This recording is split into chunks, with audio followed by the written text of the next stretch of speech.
सिद्धेभ्यः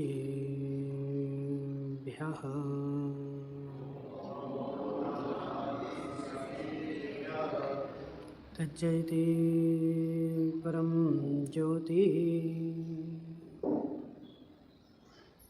समं समस्तैरनन्तपर्याये दर्पणतलविशकला प्रतिफलति पदार्थमालिका यत्र नमो अरिहन्ताणं नमो सिद्धाणं नमो आयर्याणं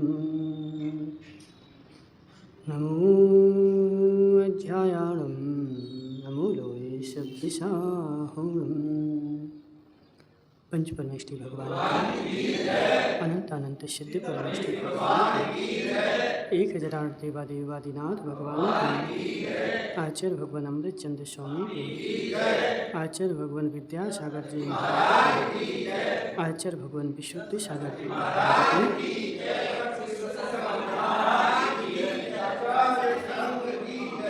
मनुष्यों तीर्थंकर भगवान की दिव्य देशना शाद बाद वाणिज्य बंत हो। यहाँ पर आचार्य भगवान समझा रहे हैं कि हे जीव, जैनी की जो सिद्धांत पद्धति है वह संसार में निर्विवाद है। जितने भी संसार में दर्शन है वह सारे विवाद से भरपूर है और एकमात्र जैन की जो सिद्धांत पद्धति है उसमें किसी प्रकार का विवाद नहीं है। महाराज, हमारे यहाँ तो विवाद होता है, बोलो ना, हमारे यहाँ तो विवाद होता है। हे जीव, तूने उस सिद्धांत पद्धति को जाना ही नहीं है। अब कहने मात्र से काम थोड़ी होता है मोहित भाई। हम जैन हैं ऐसा हम 12 साल तक चिल्लाएं तो क्या होगा राजेश? चौखलिया थोड़ी हो तलाटी। राजेश भाई, मैं 12 साल तक चिल्लाता रहूं कि मैं जैन हूँ, तो हे जीव इससे क्या होगा? 12 साल ठीक 24 साल तक चिल्ला, रोटी पेट भर जाएगा जी। रसगुल्ला कल चिल्ला रहा था नींद में आशीष सेठ। सोते भी बेचारे को याद आ रही थी, हे जीव चिल्लाने से क्या होगा? उस वस्तु का उपयोग कर और जब उपयोग करेगा तभी तेरा पेट भरेगा। मात्र बाहर से चिल्लाने से कोई काम नहीं होगा। तो यहाँ पर आचार्य समझा रहे कि हे जीव, जैनी की जो सिद्धांत पद्धति है वह संसार में निर्विवाद है, उसमें किसी प्रकार का विवाद नहीं। सारे विवाद जो सुलझते हैं वह स्यादवाद नीति से सारे विवाद सुलझते हैं। और यदि स्यादवाद नीति में विवाद होने लगे तो सुलझाने कहाँ जाओगे? अनूप भाई, आचार्य ने आत्मानुशासन में लिखा, खेत में फसल बोई थी और फसल की सुरक्षा के लिए मैंने बाड़ लगा दी, और यदि बाढ़ ही फसल खाने लगे, जयंतीलाल जी बोलो ना, अब जो बेचारे डोकरी गुटखा खाने लगे हैं तो युवाओं से उम्मीद कहाँ की जा सकती? सुभाष भाई, तुम तो नहीं खाते पक्का? अब सत्य बता, तूने समाज की मीटिंग जोड़ी और मीटिंग जोड़ करके सारे डोकरों को इकट्ठा किया और सारे डोकरे फैसला करने के लिए आए। किस बात का? मयंक का बेटा गुटखा खाता है, छोटी उम्र है, और वो फैसला करवाया और जयंतीलाल जी फैसला करने आ गए। अब क्या फैसला सुनाएंगे?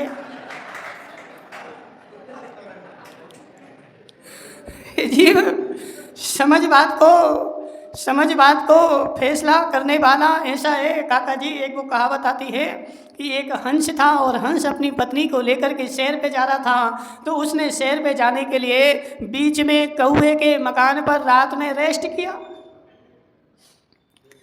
जैसे ही रात में रेस्ट किया तो एक हंसनी जो थी वह कौवा ने जैसे ही सुबह उड़ने लगा हंसनी के साथ उसने हंसनी का हाथ पकड़ लिया। अरे तुम हमारी देवी को कहाँ लेके जा रहे? ये तो मेरी है। नहीं, कैसे तुम्हारी है? ये तो हमारी है। और हंस में और कौवे में दोनों में विवाद हो गया, और विवाद होने के बाद अब कहाँ जाएं? तो बोले पंचायत जोड़ो। करो बोलो। हासी सेठ, विवाद हो जाए तो क्या करो? हैं जी, पंचायत तो जोड़ो, लेकिन ये तो देखो कि पंच कौन है। पंचायत तो जोड़ो, लेकिन यह तो देखो कि पंच कौन है। और दोनों के विवाद के लिए पंचायत बुलाई गई, पंचों को बुलाया गया। हे जीव, मोहल्ला किसका था? हंस तो बाहर से आया था कौओं के मोहल्ले में। कौए ने सारे मोहल्ले के पंचों को निमंत्रण दे दिया, आज मेरा फैसला होना है। और सारे कौए आकर के बैठ गए और पंचों का फैसला करने लगे। हंस बेचारा रो रो करके बोल रहा कि मैं रात में अपनी देवी को लेकर के आया था और इस कौए ने मेरी देवी को अपना बना लिया और ये नहीं लौट आ रहा है। हे पंचों, पंचों में तो परमेश्वर विराजमान होता है। काका जी सत्य कि नहीं? पंचों में पंडित जी परमेश्वर विराजमान होता है, परमेश्वर का रूप पंच होता है। तो ऐसे है बड़ौदिया के सेठो। देखो सुरेश भाई, तुम कुछ भी करो लेकिन तुम्हें कर्म का बंध तो चल ही रहा है। क्यों? क्योंकि तुम नगर के सेठ हो, नगर के मुखिया हो। अब जो भी नगर में होगा, अब चाहे तुम्हारी मर्जी से हो चाहे तुम्हारी बिना मर्जी के हो, तुमने नगर की बागडोर अपने हाथ में थाम रखी है। तो हे जीव, अच्छा हो तब भी तुझे भोगना है और बुरा हो तब भी तुझे भोगना है, क्योंकि तू पंच है और पंच जो होता है वो परमेश्वर होता है। इसलिए सुरेश सेठ बच के रहना। हे जीव बच के रहना, बच के रहना। मैं सेठ हूँ, मेरा सेठ हूँ, मेरा पत्रिका में नाम लिखा जाए। हे जीव, अकेला नाम देखो इतना सरल थोड़ी होता। मयंक भाई, मेरा तो नाम लिखा गया, मैं तो फ्री हूँ, मुझे कोई मतलब नहीं, मेरा नाम लिखा गया। वो तुम्हारा लिखा हुआ नाम तेरे लिए प्रति समय कर्म बंध का साधन है। वो सुरेश नहीं आए? सुरेश नहीं आए तुम्हारे? क्यों? सरपंच अब वो बेचारा खा रहा होगा। वो आज धसान चौथ है ना बुंदेलखंड में, आज धसान चौथ मानते हैं। कौन सी चौथ? धसान चौथ है। धसान चौथ का मतलब क्या होता है? आज धांस करके खा लो। ठीक है? तो आज लोग क्या करते हैं, बढ़िया बाटियाँ और सब रबड़ी और मालपुए सब बना करके धांस करके खाते हैं। बोले कल से पर्यूषण है, तो आज क्या आ गई? धसान चौथ आ गई। तो बेचारा सुरेश धांस रहा होगा, खाएगा खूब। समझ बात को। चांदमल जी तुमसे काम चलाते हैं, सत्य बताओ। चांदमल जी, तुमने बड़ौदिया में सरपंच का चुनाव हुआ और तुमने अपना एक कैंडिडेट खड़ा कर दिया। अब वो बेचारे को कुछ नहीं आता था, अंगूठा छाप, लेकिन खड़ा किसने किया? चांदमल जी ने। और सारा काम चांदमल जी करते हैं और मात्र उसकी जहां आवश्यकता है तो तुम तो साइन कर दो यहाँ पे लो, तो वह बेचारा साइन कर देता है। अब चांदमल जी ने उसके नाम से 10 करोड़ रुपए निकाल लिए कि यह बड़ौदिया की रोड बननी है, और बड़ौदिया की रोड बनाई नहीं और नोट जेब में रख लिए। और बेचारे बाद में जांच आई कि यह रोड के पैसे निकले थे किसके नाम से?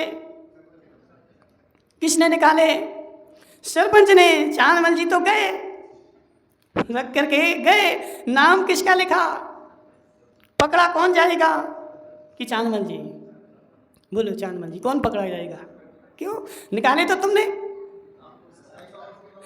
जीव, निकालने वाले से हमें कोई मतलब नहीं, किसने निकाले कैसे निकाले कोई मतलब नहीं। हमें ये मतलब है कि नाम किसका लिखा, मैं उसको जाकर के पकड़ूंगा।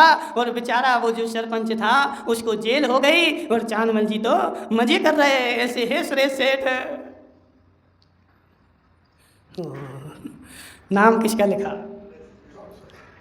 बोलो, नाम किसका लिखा? सुरेश सेठ का। तो कर्मबंध किसको होगी? सुरेश सेठ को। इसलिए हे सेठ, मात्र नाम अकेले से कुछ नहीं होता है। तेरा नाम आ गया, तेरे कर्मों का बंधन की प्रक्रिया प्रारंभ हो गई। और तू करे चाहे नहीं करे हमें नहीं मतलब, लेकिन तेरे नाम से पैसे निकले हैं। मोहित भाई सत्य कि नहीं? तू करे चाहे नहीं कर, हमें उससे कोई मतलब नहीं, तेरे नाम से पैसे निकले हैं तो दंड भी तुझे ही भोगना पड़ेगा।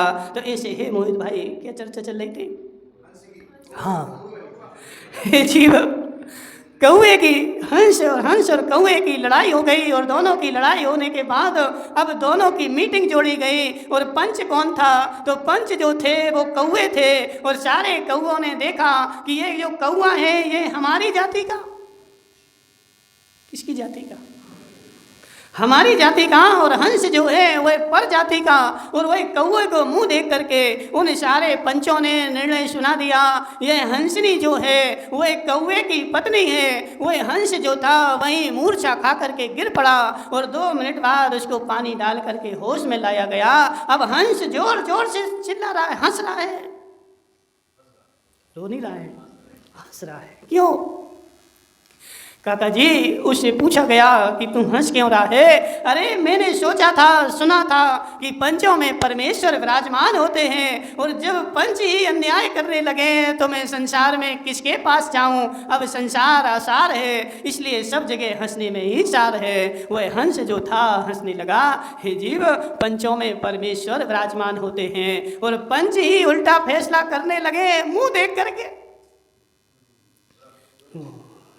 हे जीव, हे जीव, हे जीव मयंक भाई, पंचों में परमेश्वर विराजमान होते हैं। जब इस सीट पे बैठ जा, जब इस सीट पे बैठ जा। आचार्य ऋषि बोलते थे कि हे जीव, ये जो गणधर की पीठ है, प्रवचन देना किसकी? किसकी? जयंतीलाल जी, किसकी? हे जीव, गणधर की पीठ है और इस पीठ पर बैठ करके तूने मनमानी सुनाई, पक्ष विपक्ष का फैसला लिया कि ये मेरे पक्ष का, ये मेरे पक्ष का। तो हे जीव, तेरा घोर पाप बंद होगा और नियम से नरक मिलेगा। विनोद चौखलिया, इसलिए अब ये मेरे पक्ष का, ये मेरे पक्ष का, ये सारी बातें तू कहाँ कर? तो घर में जाके कर। यहाँ तो वही सुना जो जिनवाणी में लिखा है, जो जिनवाणी कहती है और जो सबके लिए हितकारी हो। क्या पंडित जी? ऐसा बता, ऐसा सुना जिससे सर्व संता का कल्याण हो, सबका कल्याण हो, मात्र मेरे का कल्याण हो। ऐसा तूने उपदेश दे दिया तो तेरी अगली गति नियम से नरक ही होने वाली है, क्योंकि तू पंच है, परमेश्वर है। हे आजीत सेठ, तू भविष्य का परमेश्वर है, भविष्य का परमेश्वर है, भविष्य का पंच है। जीत मल के बाद तुझे सेठ बनना है, इसलिए हे जीव, ऐसा उपयोग कर, ऐसा नियम कर।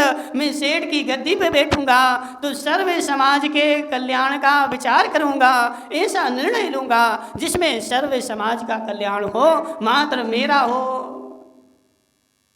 काका जी समझ बात को, मात्र मेरा हो ऐसा नहीं है, सब का कल्याण हो। इसलिए हे जीव समझ। इससे पूछें दक्ष भाई, कभी बस में बैठे तुम, बैठे बस में, चलाने के लिए बैठे कि जाने के लिए बैठे? जाने के लिए। तो कहाँ बैठे थे?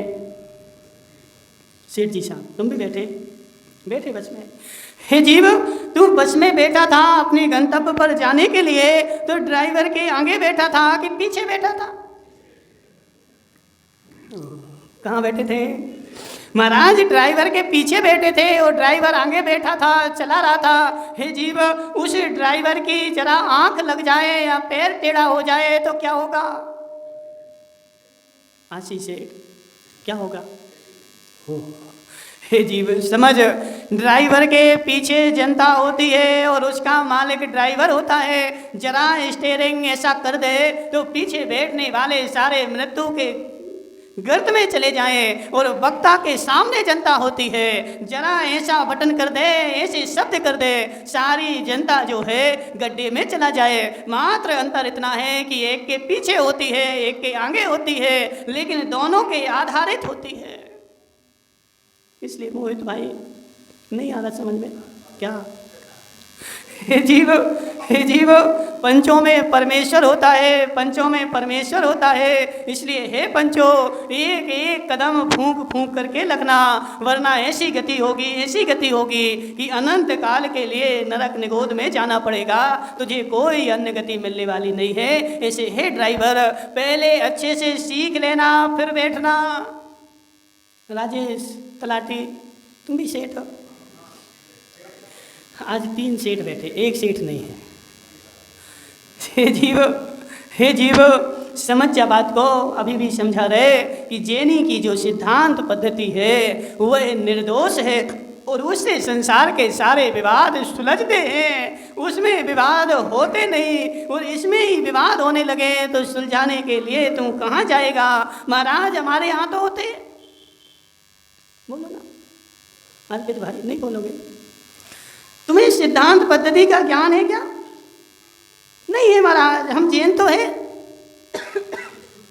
हम जैन हैं, लेकिन जैन की सिद्धांत नीति हमें आती नहीं है, इसलिए तुम्हारे यहाँ विवाद होते हैं। जैन की सिद्धांत नीति अपना लेगा, विवाद सारे खत्म हो जाएंगे। पंडित जी सात ऐसा। अब मोहित भाई डॉक्टर कहाँ है? डॉक्टर कहाँ है? बाहर चला गया। भीतर जाने का समय आया और बाहर चला गया। जी अब बाहर से तो भीतर आना, कहाँ बाहर चला गया? आज भीतर आ जाएगा। जीव समझ बात को। मोहित और हेमंत की लड़ाई हो गई बचपन में, हुई कभी नहीं हुई? बचपन में दोनों की लड़ाई हो गई। किस बात को लेकर के? मोहित बोला हमें तो लौकी खानी है और हेमंत बोला हमें तो आलू खाने हैं। जीव दोनों लड़ पड़े, किस लिए? मुझे लौकी खाना, मुझे आलू खाना। अब माता जो थी होशियार थी, जैन थी, उसने क्या बोला? हे जीव सुबह लौकी खा ले, शाम को आलू बना देंगे। राजेश भाई ऐसे होता कि नहीं? अभी तुझे लौकी खानी है, दोनों का विवाद हो गया। एक समय में 2 नहीं बना सकते, लेकिन हमारे पास 2 समय हैं, सुबह लौकी खा ले, शाम को आलू बना देंगे। दोनों के दोनों खुश हो गए और मिलके रहने लगे। अब अपनी जिद पे पकड़ ले, नहीं अब भी लौकी बने, अब भी बनेंगे, तो झगड़ा तुम्हारा बढ़ता जाएगा। इसलिए जैनी की सिद्धांत पद्धति है, स्यात ऐसा है और स्यात ऐसा है। किसी अपेक्षा से ये राजा भाई हैं और किसी अपेक्षा से बड़ौदिया के कोषाध्यक्ष हैं। राजा भाई कोषाध्यक्ष हो कि नहीं? आना तो बोल। हे जीव अब सब जगह अपना डंडा गाड़ के नहीं बैठना। मैं कोषाध्यक्ष हूँ, मुझे आगे जगह मिलनी चाहिए। मैं बड़ौदिया का कोषाध्यक्ष हूँ, मुझे आगे जगह मिलनी चाहिए। भरी सभा में आ जाए, मुझे आगे बैठना चाहिए। हे जीव यदि तू अपना झंडा गाड़ करके चलेगा तो नियम से विवाद होगा। कोषाध्यक्ष है, जब तेरी आवश्यकता पड़े तो आगे आ जा, और नहीं है तो पीछे बैठ जा, जहाँ तुझे जगह मिले वहाँ बैठ जा। इसलिए हे मोहित भाई समझ जा बात, कल से क्या करना है?